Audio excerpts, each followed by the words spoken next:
me and Kyle from All God Sleeps went to the same high school. So like me and him were like this because we are like the two old hardcore kids from our high school. But then everyone else was just mad redneck. Right.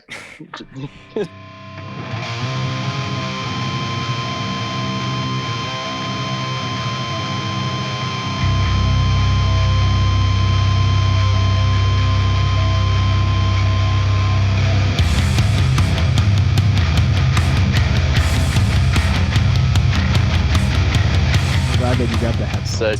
Yeah. Hell yeah. Rad. Okay, you ready to rock, my guy? Wait, how are we gonna start it and stuff? Well, I'll probably keep a little bit of the pre-ramble here. But yeah, Okay, we'll sounds just good. kind of jump into it. Thanks everyone for tuning in. This is another episode of the Scoped Exposure podcast. I'm sitting down with a real one, a straight edge king, a mosh mutant. Trent, Yeah. thank you so much for coming on the podcast. Thank you for having me. Of course. And, to give a little bit of backstory here, Trent and I, Trent was the very first person that I met when we showed up at Snow and Flurry Fest. And with the plethora of crazy travel stresses, it was super awesome just to meet a Minneapolis local and feel super welcome right off the bat. And we've been homies ever since. And I'm really excited to be chatting with you. Yeah, it was sick. I just walked into the garage venue for Snow and Flurry, and I just saw like dudes that I've definitely never met before standing like by the stage, and I was like, I need to meet these people. Yeah. And then as soon as I met you, you guys like just started saying like how insane your story was about just like getting to Snow and Flurry in general, which was so sick. Yeah, and I definitely won't, pander on that story because we did an entire episode dedicated to that. But before we get super into it, Trent, can you just give me an official intro of who you are, what bands you're a part of, and where you're from? I'm Trent DuVall. I'm from Minneapolis, but I currently live in Daytona, Florida. And I play in Gadget from Minneapolis, and I play in Infiltrate from Daytona. Yeah. And you've been great enough to do this podcast while you're doing some skateboarding in Florida as well. And well, I'm with Marcus, and he's skating and stuff, and I have my bike in the back, and we went to a skateboard, but it got rained out. So right now we're just kind of posted up at a mall. Yeah. And I feel like I always have to give some context for people who are like watching this and like, what's Trent doing in his car for this podcast? Yeah, I'm not driving, so. Yeah. Stranger things have happened. So anyways, Trent, you obviously are an avid follower of the podcast, so you probably know the ordeal that I like to, go back in time and get a little bit of context on how you got into hardcore and how that propelled you into the bands and things you're a part of now. So can you kind of give me the Trent DuVall origin hardcore story? So from the beginning, I've like raced BMX since I was 4 years old, and like all those dudes growing up were like gnarly, like just crazy dudes, and they'd always have like just heavy music on their edits, and like the Transit Race DVDs always had like cool ass like punk and metal songs over the videos. So like just starting from there, like I always was into heavier music, and then just basically from like pros like using their edits, like songs like that, and then I kind of would get into it, and then me and my friends would be like building jumps in our backyards, just blasting music that we've seen on edits, and then eventually it turned into like us going to like Scene Kid type of like concerts and like shows like that, and then we go to like Warped Tour, and then like I pretty much did like the whole like just like Scene Kid transition into hardcore. Right. But yeah. So what was your first instance with a BMX bike? Because 4 years old is like, that must have been just like, you on a bike doing a little jump in your front yard or something. But I'm curious of what planted that seed. My dad raced when he was younger. Oh, so okay. It's in your blood. Yeah. He was never like really good or anything. He did it for like a couple of years, but he's more of a hockey kid. Gotcha. But because we're from northern Michigan, so it's like you either do hockey or you don't do anything, pretty much. Yeah, that's very true, especially in those smaller, like being from Winnipeg, which is just north of Fargo. It's like there's shit all to do, especially in the winter time. So yeah, definitely some big crossovers. Basically, my grandma brought me to the track when I was like 4 years old, and then I was riding like a little Walmart bike, like whatever. And then by the time I was around 5, they gave me the option to like keep doing hockey or race BMX. And then I was like, bikes for sure. And then I got a race bike for my 5th birthday, and then ever since then, that's been like my biggest love until I really got into like the hardcore scene. Like, it's pretty straight down the middle of like my 2 main passions. Right. Yeah, and I definitely want to chat about the bands that you're a part of, but I feel like, you know, just to stay on the BMX subject, you know, I didn't even think about just like compilation videos being an influence for people getting into heavier music, because I can definitely say anything from like the Tony Hawk Pro Skater soundtracks to like stuff like that. Absolutely. Super big on me. Do you feel like BMX doesn't get the love that it deserves? Because, you know, skateboarding and skateboard culture is so like glorified, especially when it is tied to skate punk and things like that. The only other hardcore BMXer that I can think of is Sonny, because he does a lot of flatland kind of stuff. But yeah, his flatland stuff is insane. But yeah, I always kind of wondered why BMX wasn't like bigger growing up. But at the same time, like, skating's really sick and super accessible. So like, I totally get why people would go that route anyways. Yeah. But yeah, so it's maybe just like there's a few steps of separation between maybe like buying a bike versus just getting a cheap board or something. Yeah, for real. Like, when I was in like 6th and 7th grade, BMX was huge in my high school. And then like, it's by the time those kids like got a vehicle, they'd rather spend their money on like getting like lifted trucks and stuff like that. So like, by the time high school's over, everyone's like dropped out of like freestyle and stuff like that. So sounds very Alberta to get a bunch of lifted trucks. Yeah. I grew up, me and Kyle from Walgot Sleeps went to the same high school. So like, me and him were like this because we're like the 2 old hardcore kids from our high school, but then everyone else was just mad redneck. Right.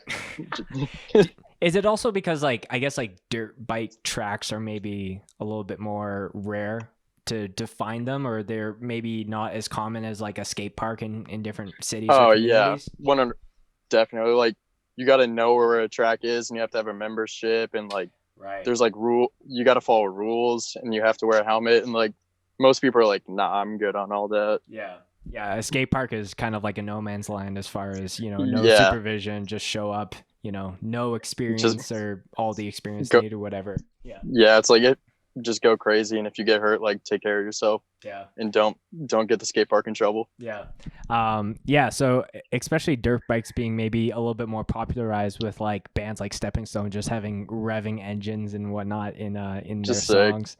Have you seen any? I've heard some stories of people saying like, oh yeah, I went to this show and like someone brought a dirt bike and they were like doing donuts in the pit and stuff. Have you ever heard or seen anything like that when it comes to hardcore?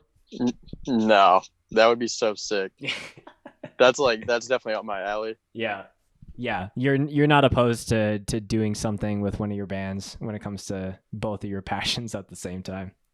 No, yeah, that'd be sick. One of the tracks in Jacksonville, they were gonna have like a pedals pusher jam in July, but obviously that got canceled because COVID. But they were like asking me to have one of my bands play like the BMX jam, which would be sick. That would be sick. I'm always encouraging more crossover from like hardcore music into the mainstream world.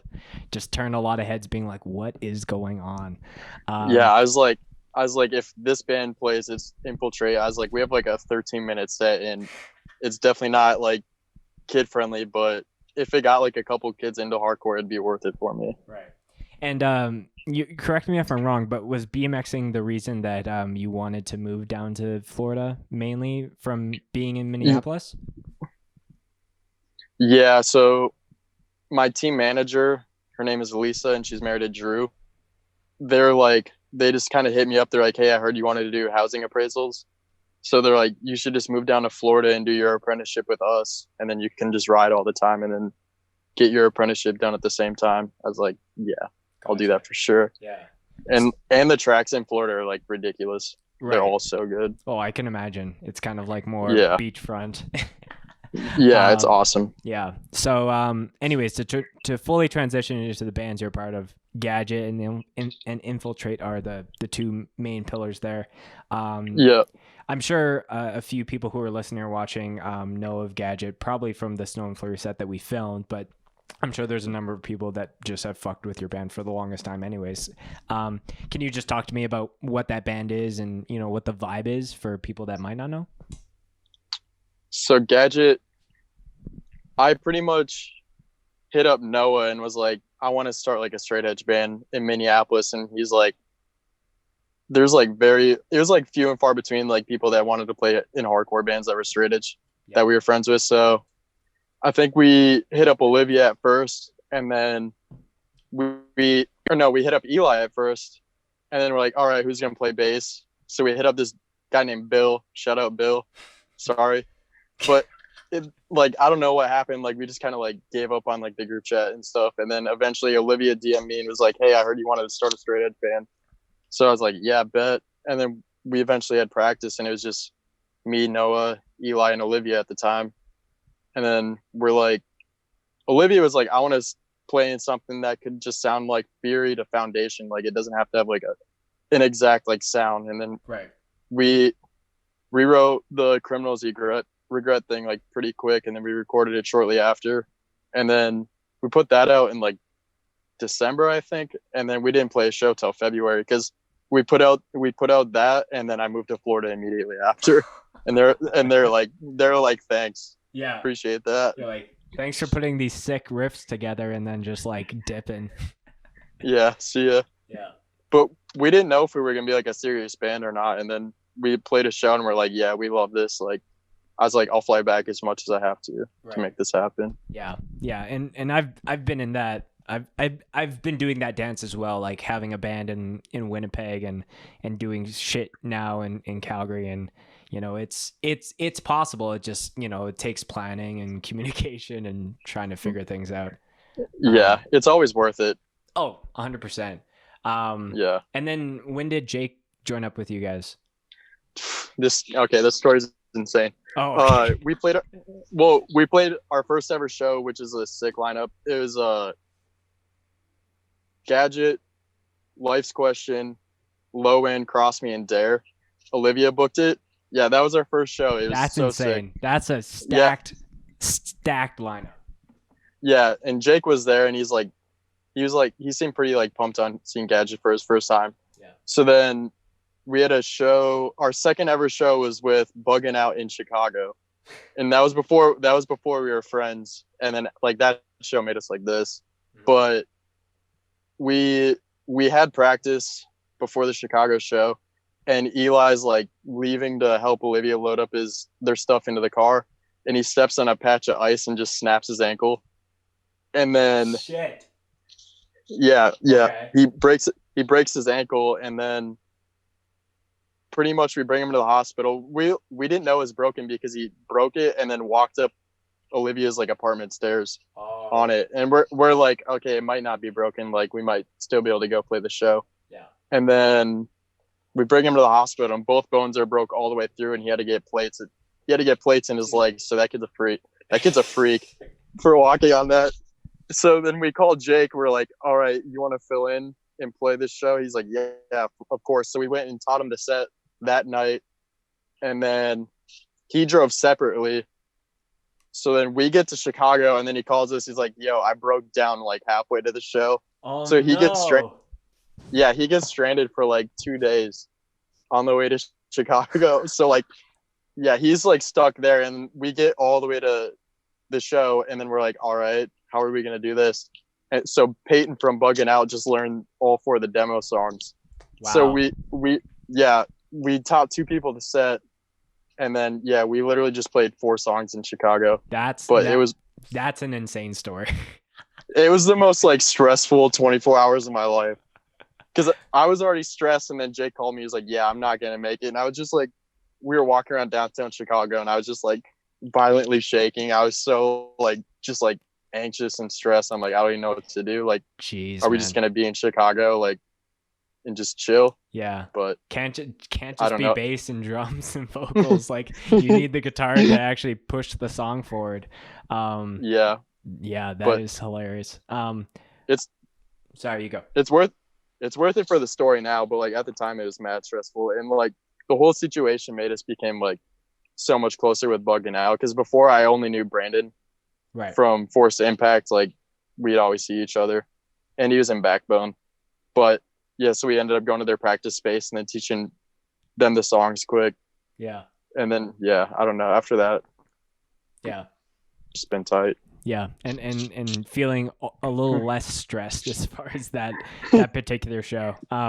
But you know, something that I heard that was interesting when you this goes back many podcasts for Jamie, but when he was talking to you guys as a band, you were mentioning on how like just like an entire straight edge band in Minneapolis wasn't a thing when you guys, like, maybe there was people who were straight edge, but not like an entire group that was like, we're writing about this this mindset, this belief. But like, do you feel like that's been a pro as far as your band's, you know, like presence, because it's, you know, there's like not a huge supply and demand when it comes to a straight edge band, so you guys have like better responses than if like there was 5 other straight edge bands in Minneapolis?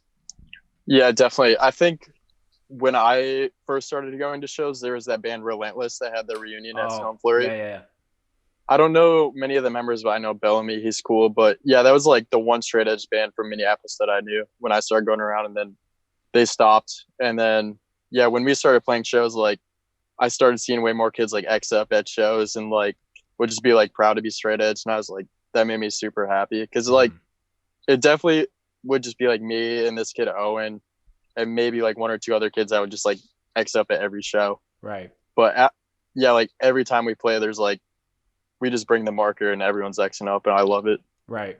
Yeah. And then as far as like, I'm trying to think of the other, because you were mentioning like Chain of Command, which also played Snow and Flurry, is like kind of close to you guys, but then like the other maybe straight edge bands would be like maybe Inclination in Louisville. Yeah, that's like a 12-hour drive though. It's pretty far. Okay. Yeah. Well, but yeah, we Forced Impact from Milwaukee, they were a straight edge band, but I think they are done.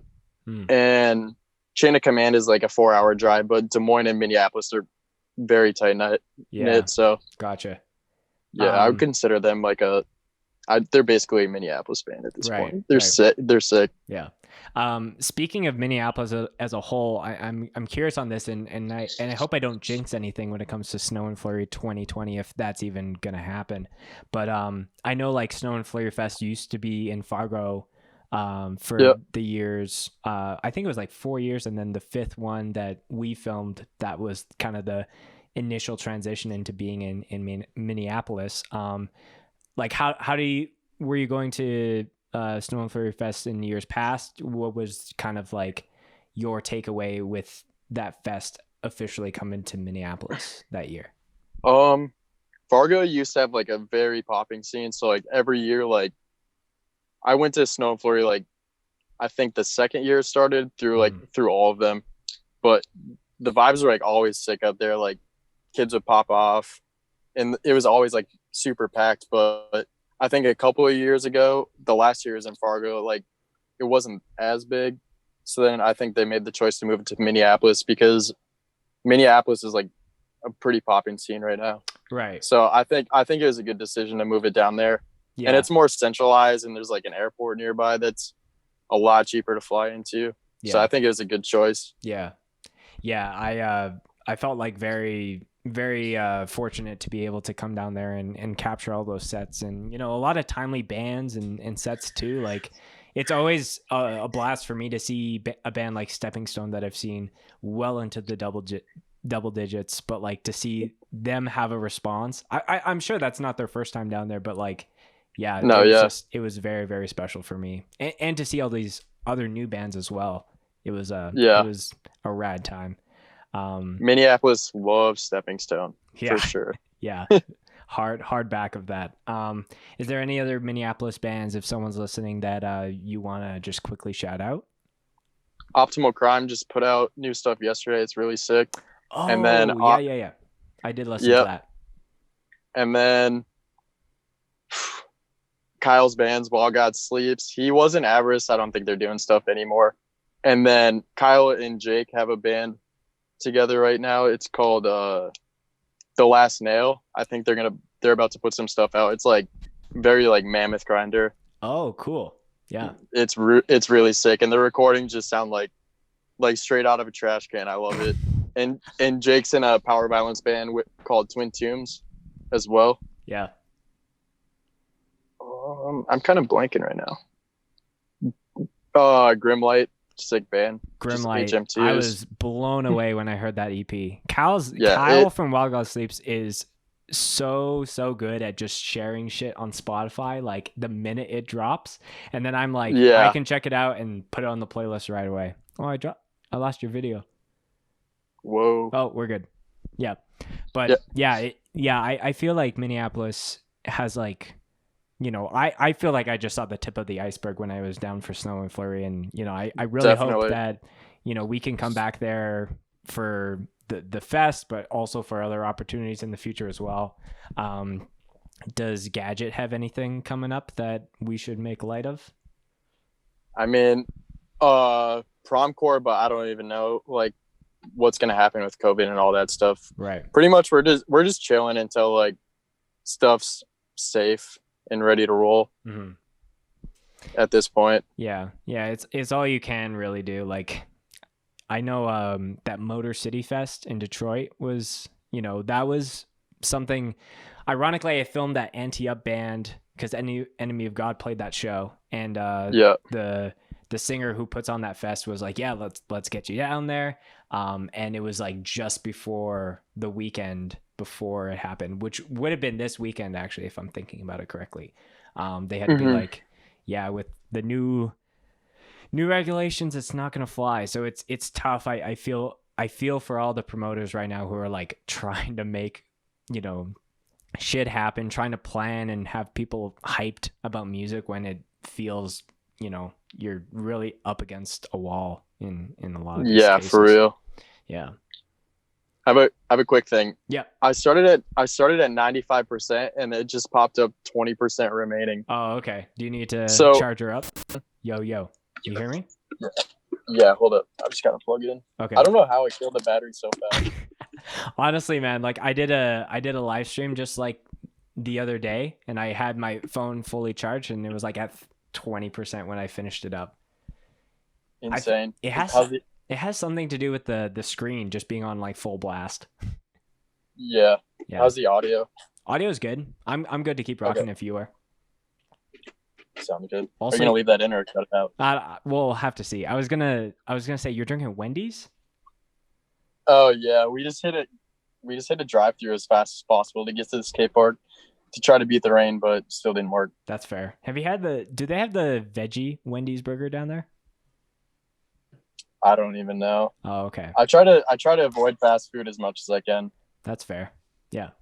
Yeah. What's your go-to meal? Do you like to cook? What's the vibe? Honestly, like there's a spot right next to my house that has insane fish tacos, and that's usually what I'm eating. Yeah. Since I moved to Florida, like living on the beach, like that's my shit. I love it. That makes sense. Yeah, Florida is fish taco town for sure. It's so good.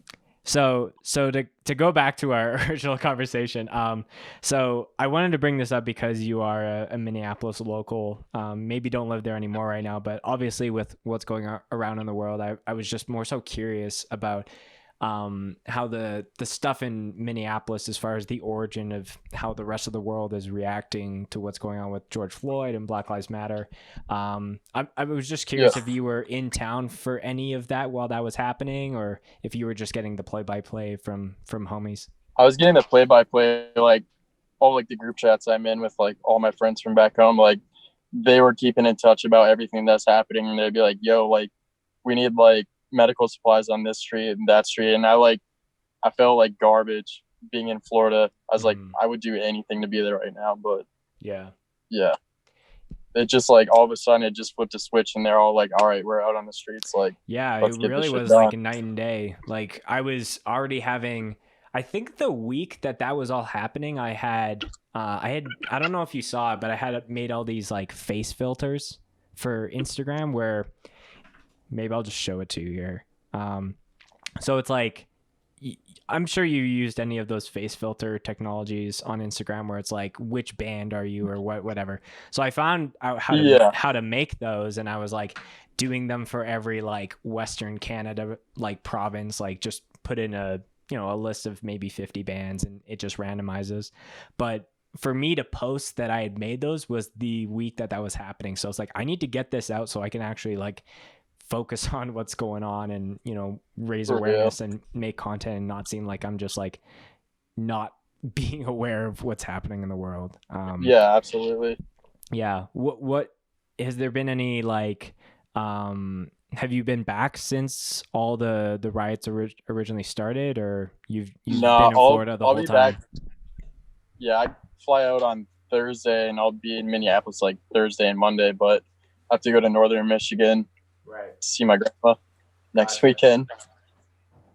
Do you think that has like, I saw a video of just like the amount of destruction that like all that has caused, and like, the whole idea of like rioting is like, I guess people will have mixed opinions on it, but like, the main thing is like just the public outcry of like, why has no justice come of all these things, So for real, they're like, they'd rather let people like be in the city doing their thing instead of just like doing what needs to be done. They just watch people crying and be upset.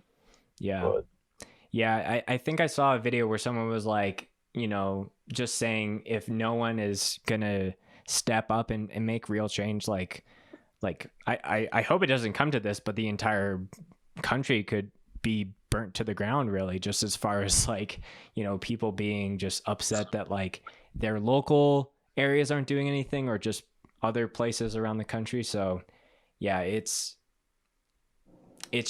really sad to see what's going on, and just like how like, Minneapolis is making change, but like it took burning down the precinct for someone to be like, maybe we should like, move some money around outside of the police. It shouldn't have to be so hard to like make people open their eyes. 100%. Yeah. I don't think that could be said really any better.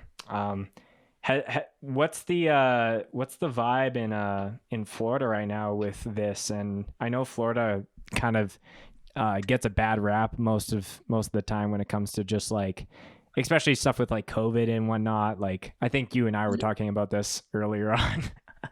Yeah, it's bad with COVID, but like ever since that started, like people have been going out in Jacksonville, Orlando, Tampa, South Florida, like I think up in like the Tallahassee area, like people have been going out constantly. So people have been like at least like putting in work down here as well, which is for sure very sick. What's your opinion on like the Florida Man meme, where it's like you put in Florida Man and then your birthday? Accurate. It is accurate. Okay. Insanely accurate. Yeah. Would you just pick up like local papers and you were just like, am I reading like an Onion article, but like in the flesh? No, you just drive around and you would see someone walking by and you're like, that's not real life. There's no way. What comes to mind? Is there any anecdotes you can share? After this, I'll try to find this picture, but I had just gotten off the airplane in Daytona and I was driving back to my apartment, and it was like 95 degrees out, and this dude was walking in a full snowsuit with a surfboard, a motocross helmet or something like that, and some other just insane thing. But I'm like, none of this makes sense at all. And I was like, this is like the definition of Daytona. That's hilarious. Daytona, like position wise, like I'm just trying to figure out where that is in relation to like Miami and some of the bigger cities. Like Miami will be all the way down here. Yep. And then you drive up, here's like Cocoa Beach, Daytona, Jacksonville, and then like the Georgia border. Oh, okay. So it's like middle of the road, kind of. Yeah, I'm like in the middle on the side. Gotcha. On the eastern side. Yeah. We've shit on Florida a little bit, but like what's the biggest plus about being down there, whether it's related to just the city itself or the state itself, or any Florida hardcore that you want to really be like plug here? The to state to in balance general, the scale. the state in general, there's no winter. I hate the cold a lot. And Yeah, then the being food from is great. The Minneapolis, you food, can say that you've done your time. yeah. And then the food is awesome down here. And then Florida hardcore, like just look at FYA, like most of the FYA is like Florida bands and stuff, and they're the best. Yeah. They're so good. Yeah. Yeah. And just there's so many scenes down here. Like multiple cities just have like very sick hardcore scenes, and just like good bands that come out of it. Yeah. I'm very jealous of the fact that FYA can happen as far as like an entire full hardcore weekend and be in January. Like I think it happens on my birthday weekend most years it does. But the fact that they can have like nice weather and it's January and people are like, I need to escape my Midwest like minus 40 degrees Celsius and get somewhere a little bit warmer and have a little bit of a break from this for sure. Yeah, like my first year, I was like, okay, we're going to FYA, we're gonna hit the beach, like do all that stuff, and like I'm like shorts and t-shirt, like just pouring sweat the whole time. And then a year later, I go to my next FYA after living down here. I'm like, I got like a hoodie on, and like we go to the beach, but I'm like shivering the whole time. Oh wow! So you were conditioned to the weather real quick. I'm like, how are you guys going to the beach right now? You guys are crazy, but I still went. But yeah, I see how like people think that the Midwest people are crazy. They come down here in January. Yeah. Do you have a favorite FYA story for any of the years that you had been there?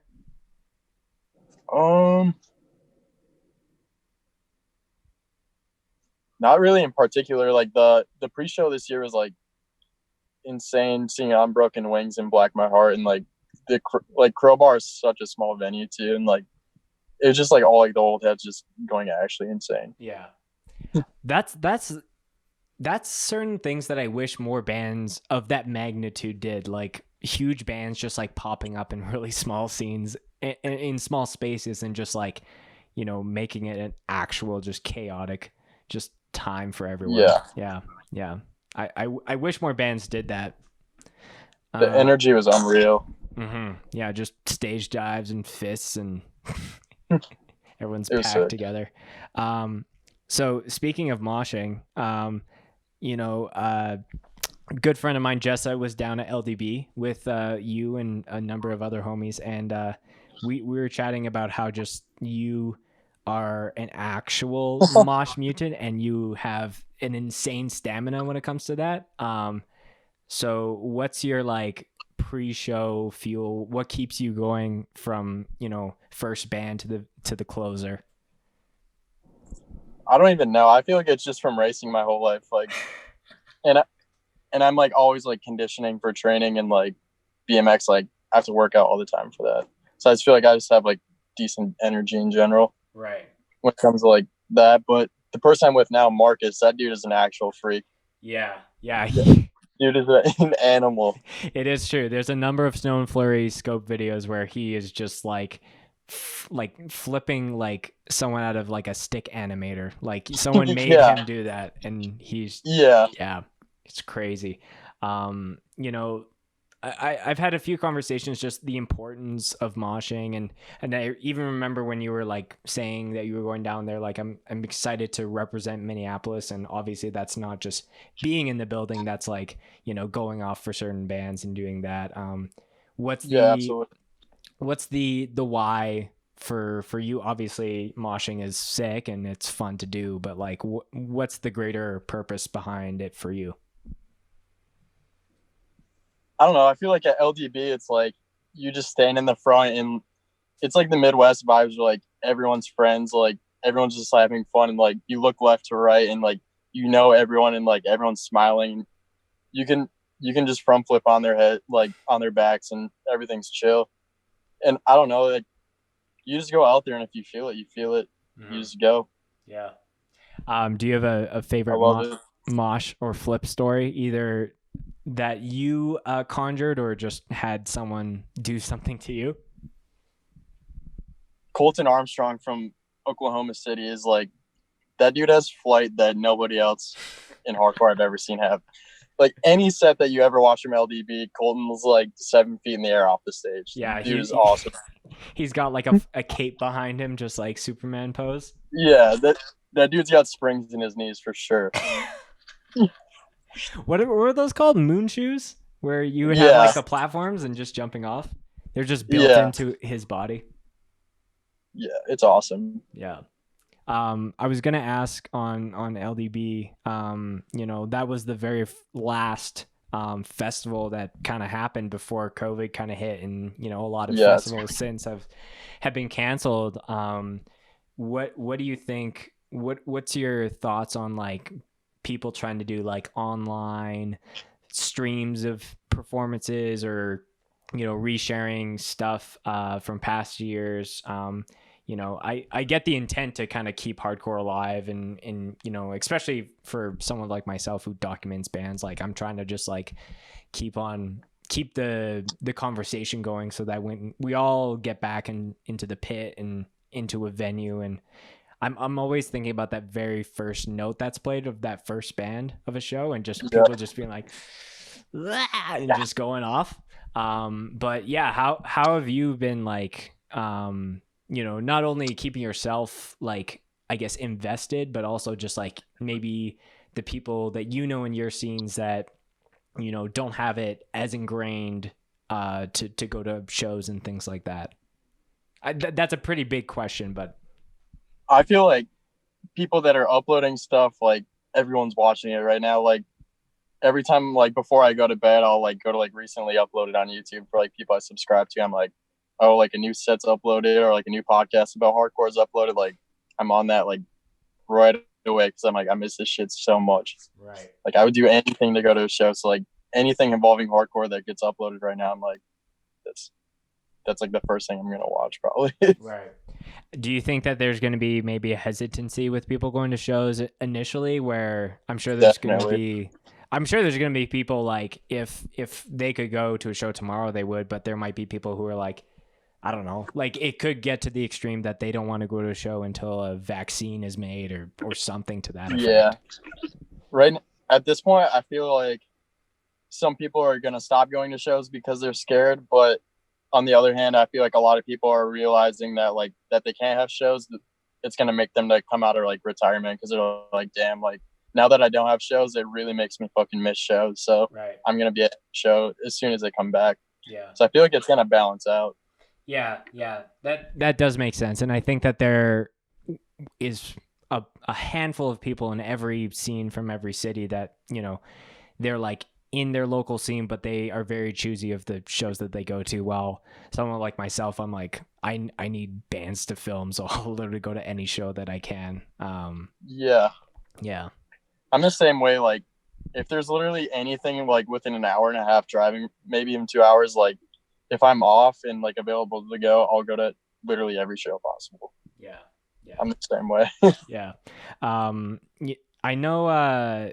Just it's also been weird for some bands with shows not being in the mix, trying to figure out how to release music and how to promote music, and especially with like the Black Lives Matter movement, that's happening right now. But I think that's going to be a conversation that we're all going to be having in the months and years to come. But how have you been thinking about releasing music? I'm assuming you're probably writing a lot of music with like Infiltrate. What's been on your mind with that subject? So you've talked to Hunter from Infiltrate before, right? Only through the DMs, but that dude is a riff machine. Like so many bands that he's just shredding. He's an actual freak of nature, but Shout out to Hunter. The Gator. The Gator? Yeah, but he's Gator. He records professionally, so he came to Minneapolis before I went back to Florida, and he helped Gadget demo some songs. So I think we're gonna come down eventually when we can and record with him and try to do some stuff. So Hunter's the plug for that, and then him and I have been working on Infiltrate stuff together. Like we I think 5 new songs like demoed right now, and like 1 or 2 with lyrics. But we just like we'll just kick it and be like, want to work on a song, or like, and then he just like has all this stuff in his studio, and we'll just like fuck around and then put stuff together. But I don't know. His new band Dog is insanely sick. Right. That just put out their new stuff. Yeah, I've been like, Hunter's a real one because he out of nowhere just sent me a video of like their new stuff that they're putting out just because I put them on a couple playlists. So like shout out to him, shout out to Dog. That band is actually unreal. The new songs are so good. Yeah. So good. And it's Dom from Bad Luck on vocals. Which is sick. Yeah, I didn't know that. Yeah. I actually like I was meaning to ask him, I'm like, okay, I think I saw that they have, Dog being an acronym, like it's D.O.G. Yeah. But like there's 3 different names for the band, or do you know the actual details around that? I don't know like every acronym that they have is stuff, but I don't know. I just knew they wanted Dog, and then I couldn't remember exactly what it meant. Yeah. But I think it's such a sick name. Yeah, Dog. Not He's also in like this death metal band Graveview too, which is, I'm shouting them out right now. Yeah. Super sick band. And he's got this rock project coming out called Mood Ring. It's like super Haven, like Deftones vibes for sure, and it's awesome. Yeah. Speaking of Super Haven, I've always been curious on asking someone about this. Did you listen to that record, or the first record when it was Daylight? Yeah, I didn't get into them like right when they put it out, but people put me onto it, and it's fucking sick. Yeah, I love it. Yeah, I have a copy of that record when it was like Daylight or Jar. I'm blanking on the 2, but like, yeah, I guess they switched it over, and then the record was like blue. So I'm like, yeah, but it's the same band essentially.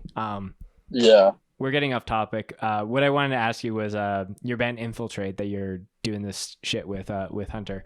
I'm always fascinated when a vocalist does like a side project, but like the vocals are like totally different. Like growing up, I was like a big Counterparts fan, so I always listened to like Brendan Murphy's vocals. And then when he started to end, it was like, what? Like I didn't know that you're like, that's not the same dude. Yeah, it's not, but it definitely is. So were you kind of feeling that same pressure to like, okay, I have my hardcore vocals and now I'm trying to experiment with like more, call it death metal and like heavier stuff? I feel like when me and Noah first started talking, we kind of wanted to do stuff like that, and like those were like the vocals I was gonna do. Oh, okay. Like when me and Noah first started talking, but then like we started writing music, I'm like, the vocals I do in Gadget, like I've never done before. Like I was just like, I'm just gonna try it, and it was reverse, really. Infiltrate came more like natural. Kinda, I don't know. We just like started recording, and then that's just like the style I did. Because we Hunter booked shows in Daytona, and he's like, dude, we have like 2 locals here. I was like, all right, let's start a band then. So like we just like wrote like a EP like the next 2 weeks, and then recorded it right after that. Yeah. So I'm very jealous of any band that has like someone in their arsenal who can like record, because you can just output songs so fast. Versus like, okay, we gotta book space and book someone to record us and mix and blah blah blah. And he's insanely like fast at like mixing and doing all that shit too. He's crazy. Yeah. Super talented dude. That's actually true, because he was like, hey, do you want to hear the new Dog EP now or when it's like mixed? I'm like, well, I'm fine to. He was like, fuck it. It sounds super sick unmixed, and it does sound very, very heavy, and just getting it how he can and just tweaking it from there. It's very impressive, especially being like a one-man job. For real. Yeah, that's awesome. Cool. Well, Trent, I think we're getting to the end of things here, but is there anything that you want to plug here? Any bands that you want to shout out? Any things that you want to tease coming up for either of your bands? Shout out Marco Photos. Yep. he's got the best pictures. And then bugging out always. And then I don't know, just pretty much like both my bands are just like chilling until shit's safe. But we're both the bands are gonna have releases eventually because we got new stuff written. I'm super excited for that. Right. Do you want to say the handles of those bands so I can put it at the bottom here? Infiltrate FL on Instagram and Gadget MLPS on Instagram. Awesome. And then your personal one, if you want to do that one as well. Yeah, if you want to see me post some like BMX shit, it's DUVALL197, just my last name, and like one of my old racing numbers. 197 was your racing number. Yeah, back in it was like one of my numbers in like 2009 or something like that. Oh, okay.